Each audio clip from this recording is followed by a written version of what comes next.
तुळजापूर येथून देवीची ज्योत घेऊन परतणाऱ्या भाविकांवर काळाचा घाला, पिकअप पलटल्याने 2 ठार तर 19 जण जखमी। मंगळवेढा तालुक्यातील गोणेवाडी येथील युवक ज्योत घेऊन परतताना अपघात झाला आहे। युवा नेते भगीरथ भालके यांनी CNS हॉस्पिटल सोलापूर येथे जखमी झालेल्या युवकांची भेट घेऊन विचारपूस केली आहे। कुटुंबातील सदस्यांची भेट घेत त्यांना आधार दिला। तुळजापूरहून मंगळवेढा तालुक्यातील गोणेवाडीकडे देवीची ज्योत घेऊन परतणाऱ्या भाविकांवर काळाने घातला घातला आहे। मंगळवेढा सोलापूर महामार्गावर कामती खुर्द गावाजवळ देवीची ज्योत घेऊन परतणाऱ्या भाविकांच्या गाडीला अपघात होत दोघांचा जागीच मृत्यू तर 6 जण गंभीर जखमी झाल्याची घटना घडली। ऐन घटस्थापनेच्या दिवशी ही घटना घडल्याने गोणेवाडी गावावर शोककळा पसरली आहे। याबाबत मिळालेल्या माहितीनुसार आजपासून नवरोत्सवाला प्रारंभ होत आहे। त्यानुसार मंगळवेढा तालुक्यातील गोणेवाडी येथील बागडे बाबा नवरात्र महोत्सव मंडळाचे पदाधिकारी सार्वजनिक दुर्गोत्सवासाठी तुळजापूरहून देवीची ज्योत घेऊन गावाकडे परतत होते। दरम्यान वाटेत नागपूर रत्नागिरी राष्ट्रीय महामार्गावर कामती खुर्द गावाजवळ आज सकाळी 6:30 सुमारास ज्योत घेऊन परतत असलेली भाविकांची भरधाव पिकअप पलटली। चालकाने अचानक ब्रेक दाबल्याने हे वाहन पलटी होऊन कठड्यावरून थेट रस्त्यालगतच्या सिमेंटच्या गटारीत पडले। हा अपघात इतका भीषण होता की प्रदीप क्षीरसागर आणि नेताजी कराळे हे 2 भाविक जागीच ठार झाले तर इतर 18 जण गंभीर जखमी झाले आहेत।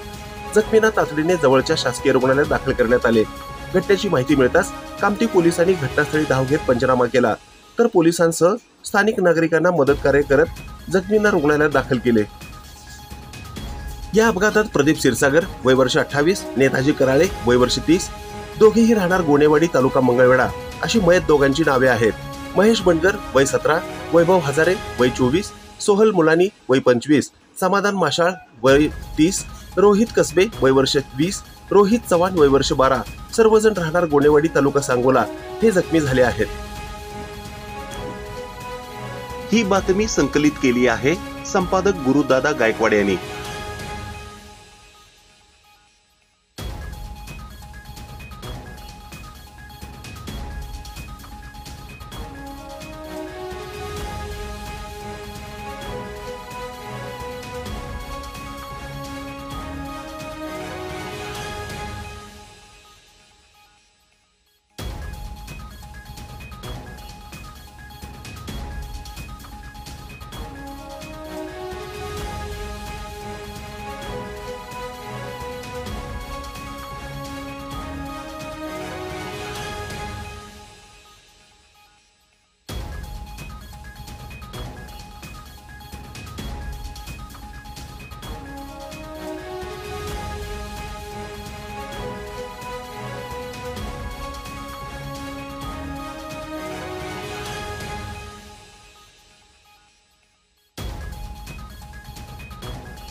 ताज्या घडामोडी पाहण्यासाठी आजच महाराष्ट्र सुखदेव न्यूज या YouTube चॅनलला लाईक आणि सबस्क्राइब करा।